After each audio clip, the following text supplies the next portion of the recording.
This is Service to Humanity, and you are welcome to another episode of the program put together to update you on the activities of the Federal Ministry of Humanitarian Affairs, Disaster Management and Social Development, as well as her agencies. My name is Habiba Zakzak, your anchor. The National Senior Citizens Center, NSCC, was established in keeping with the provisions of the National Senior Citizens Center Act 2017, with the mandate to identify the needs of senior citizens and to cater for them.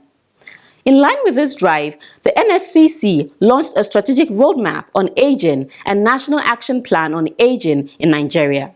Details of this event make up part of our program tonight. We will also bring to you an interview our crew had with the team lead of the Empower program, where he updates us on the scheme, beneficiaries, challenges, as well as what the ministry has done to checkmate these challenges. Details of this and more when the program commences fully after the break. Please stay tuned.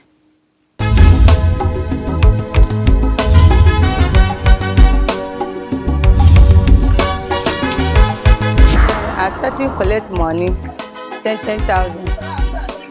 First, if I collect, I'll buy food to feed my children. The remaining one, I'll go and buy and sell groundnut and corn. This can buy and sell, they help me. In one day, if I sell, my gain what I have, 2,000, 3,000. From there, my children, I'll cut them, go school, give them money. That money, they help me well. I'm benefit well. This money, they help me well with my family.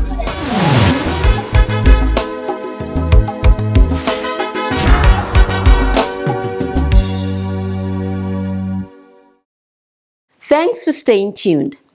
The program begins with the Management Diary, where we bring you news on recent happenings in the humanitarian ministry as well as from our agencies. On the news, NEMA, NSCDC signed MOU on disaster management just as NEDC, EEF, trains 300 teachers in Borno. These and more coming your way shortly. Don't go away.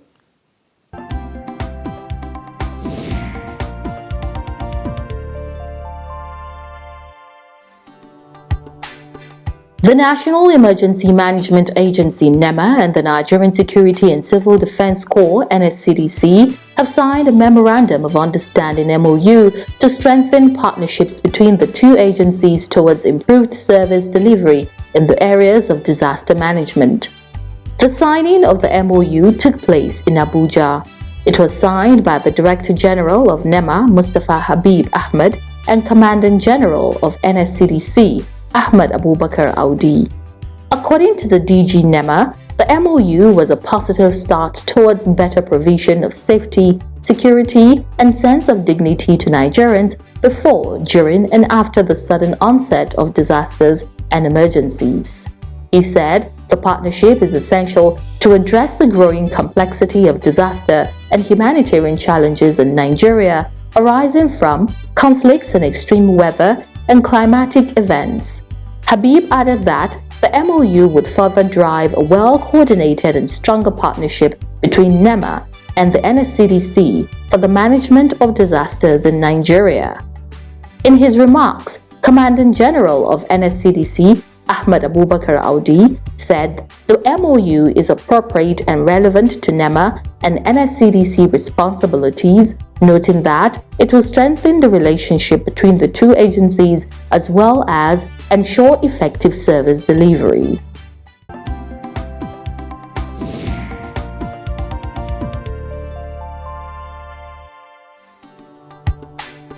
The Northeast Development Commission NEDC, in partnership with Limo Holdings Nigeria Limited, has trained 300 teachers drawn from various basic schools in Borno State. This is under its Education Endowment Fund Initiative, EEF. Declaring the training open, NEDC Managing Director Muhammad Al-Khali, represented by Saadatu Shehu, disclosed that the Education Endowment Fund, EEF, is designed to address the poor human development indices and the rising rates of illiteracy and poverty in the Northeast. According to Al-Khali, the 2018 United Nations Development Programme (UNDP) Human Development Report indicated that the region lags behind in both capital and human resources. This, Al-Khali noted, makes it imperative to harness and develop sufficient human resources, including the training of teachers to teach.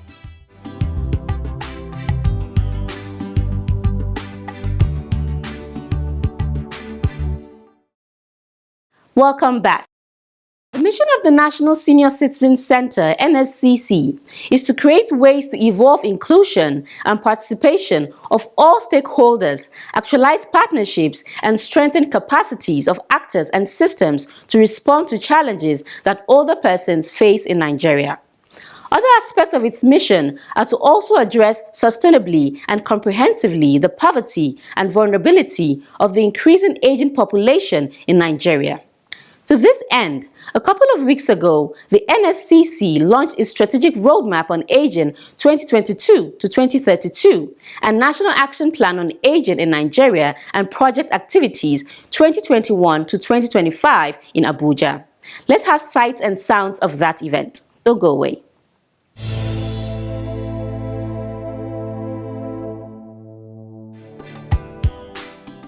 The National Senior Citizens Center, NSCC, a newly established agency under the purview of the Federal Ministry of Humanitarian Affairs, Disaster Management and Social Development, has a mandate to identify and cater for a myriad of needs and challenges of older persons.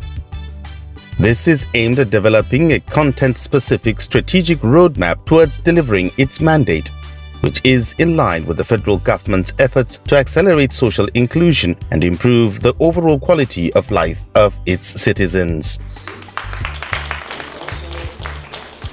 In that light, the NSCC on Tuesday, 31st January 2022, launched its Strategic Roadmap on Aging 2022 to 2032 and National Action Plan on Aging in Nigeria and Project Activities 2021 to 2025 in Abuja.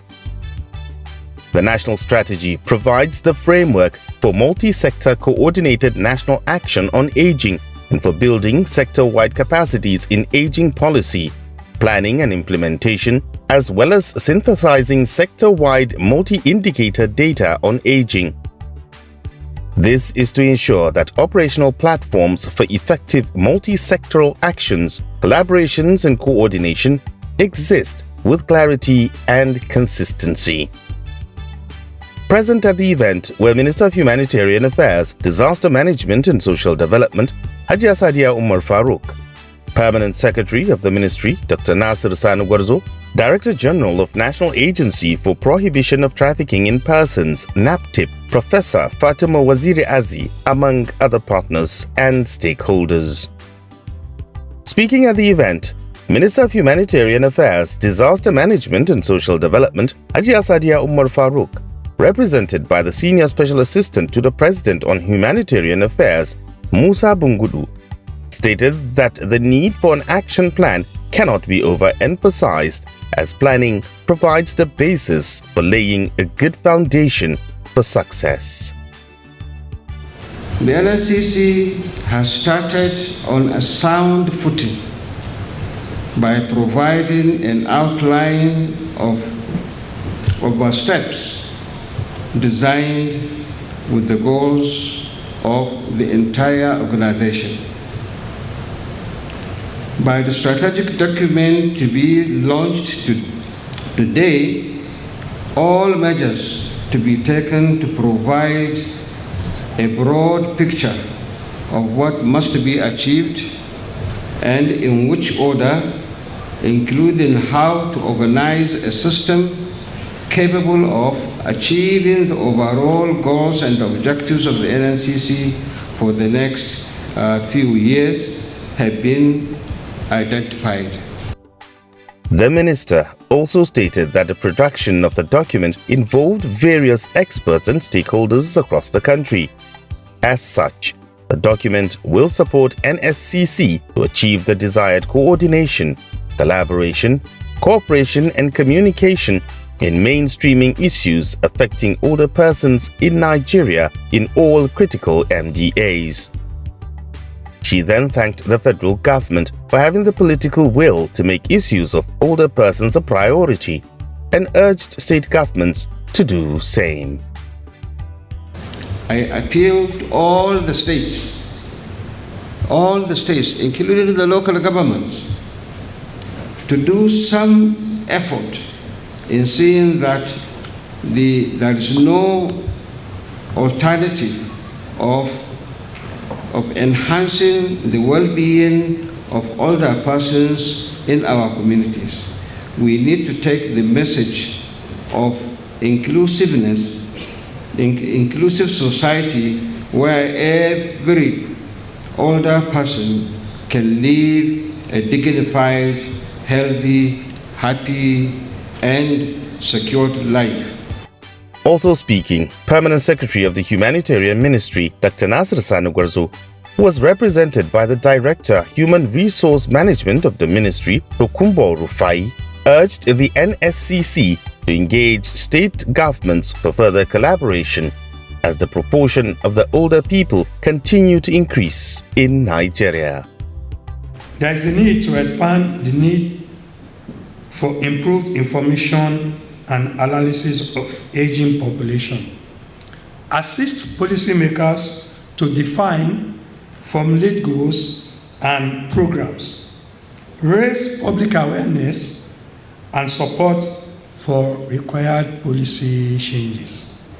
The older persons have been long neglected in our communities. The time for urgent action and intervention is now. Speaking earlier in our opening remarks, Director General of the NSCC, Dr. Omokaro, described the occasion as a milestone for the humanitarian ministry, the NSCC, older citizens, and also for the administration of President Muhammadu Buhari.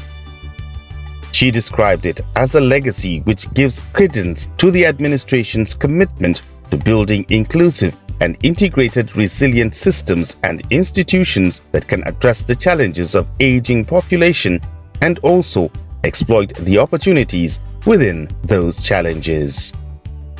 These instruments provide the framework to address aging and the challenges of aging in a comprehensive and holistic manner and to fully harness the accompanying opportunities to enable prosperity, not only for older people, but for their families and community. Omokaro added that the unveiling of the Strategic Roadmap on Aging 2022 to 2023 and the National Plan of Action on Aging and Project Activities 2021 to 2025 will give Nigerians optimistic perception of aging viewed from the lens of diversity of older persons. There were goodwill messages from partners and stakeholders present at the event. What we are therefore witnessing today is tantamount to saying that the voices of the less privileged and vulnerable, but very resourceful in terms of wealth of experience, are now being heard. We are supposed to be the protectors of our fathers and our mothers, and no form of abuse should be seen as acceptable. Contributory pension schemes, for example, employment-based pensions, cannot take care of the needs of all senior persons. Therefore, Save the Children International Nigeria calls for the social pensions to be recognized as critical elements of the progressive realization of access to social security for senior people. This way open this important document for all of us to see. High point of the day's events was the launching of the Strategic Roadmap on Aging and National Action Plan on Aging in Nigeria and project activities.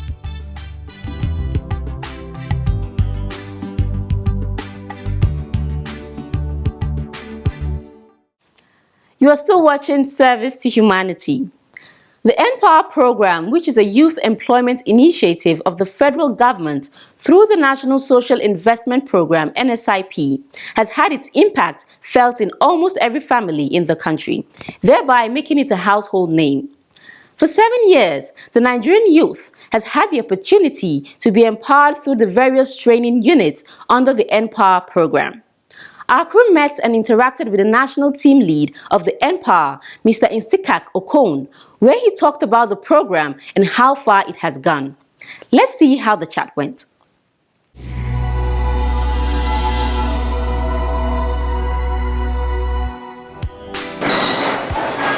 When the President Muhammadu Buhari administration created the Empower program in June 2016, the idea was to give Nigerian youths a lift to achieving their dreams of empowerment and self-sufficiency.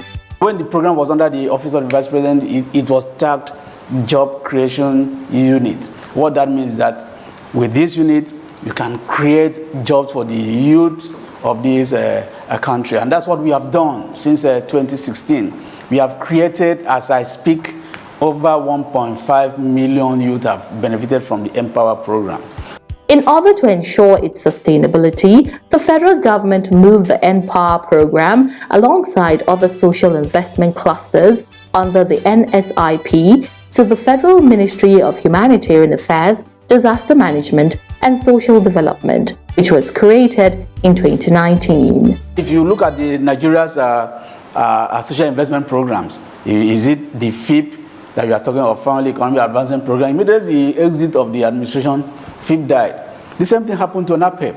So National Poverty Eradication Program, these are all social investment programs. So Mr. President didn't want the program to die at the exit of this administration.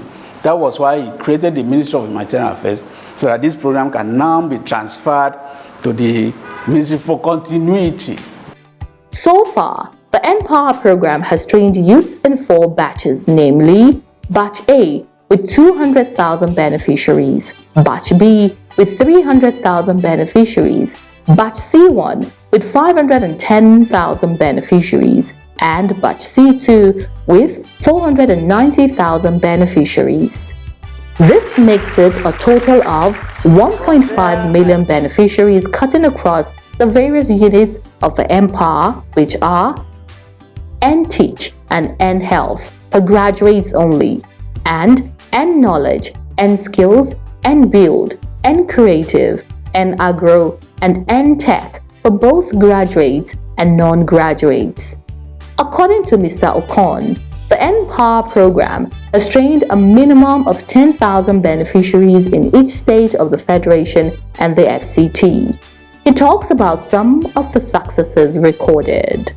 If you get to Kano, there's a market in Kano State which the person was trained in carpentry. He has a very big workshop.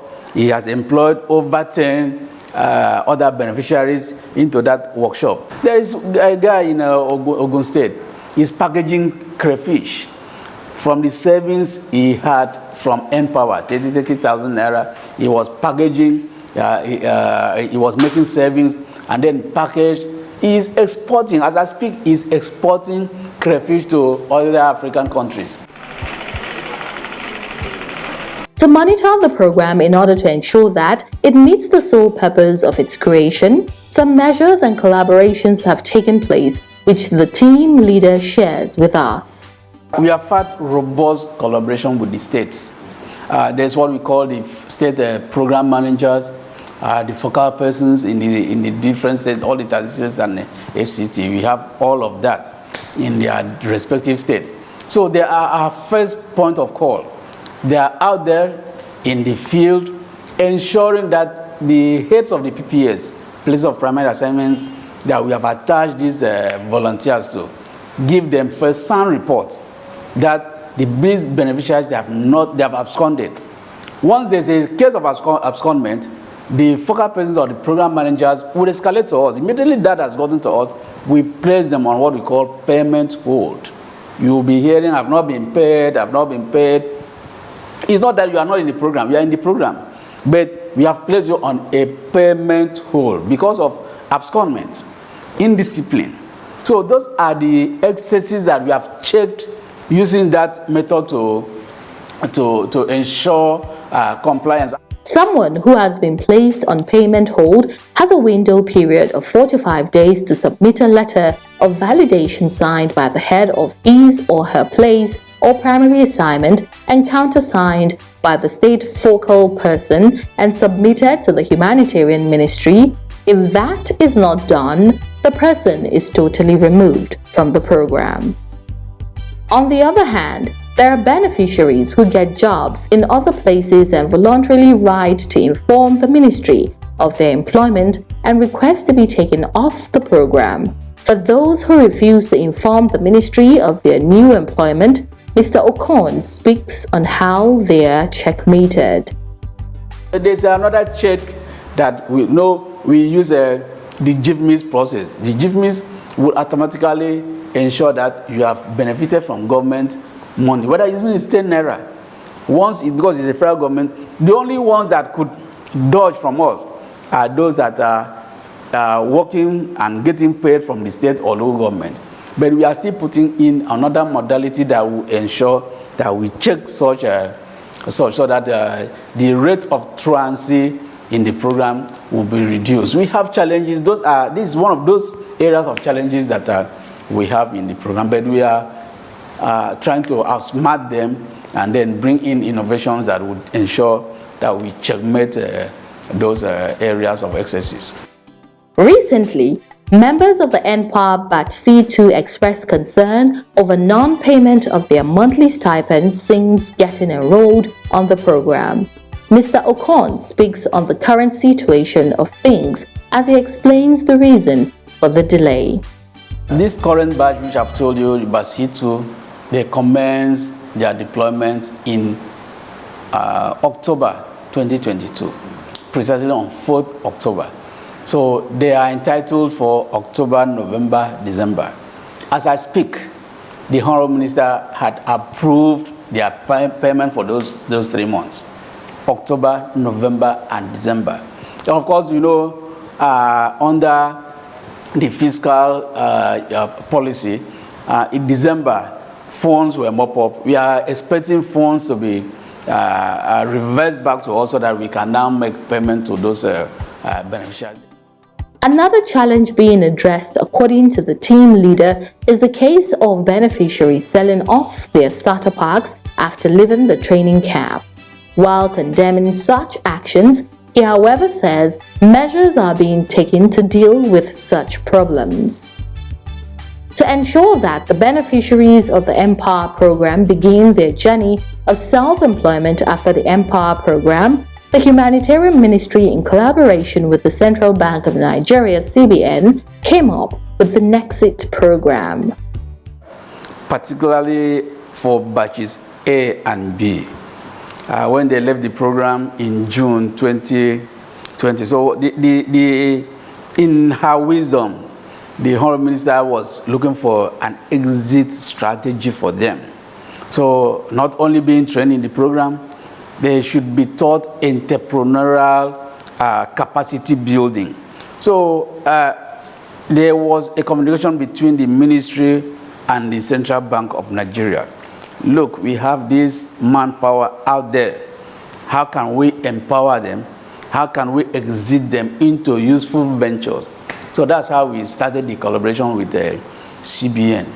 So on our part, we were to retrain them on entrepreneurial capacity building using what we call a GIVMIS process, which we have started with the first batch of 75,600. We've trained 75,600 out of over 400,000 that were interested, that indicated interest for the loan and capacity building program.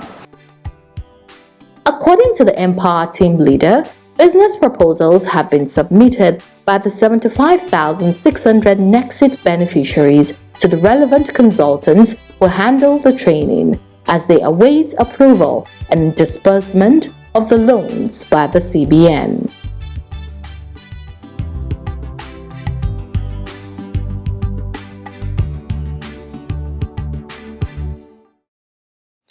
With that interview of Mr. Nsikak Okon, and Power Team Lead, we end this episode of Service to Humanity. Join me again same time next week and same station for more on the strides of the ministry and our agencies in reaching the nation's most vulnerable with the initiatives of the federal government to better their lives. My name is Habiba Zokzok, saying good night and God bless Nigeria.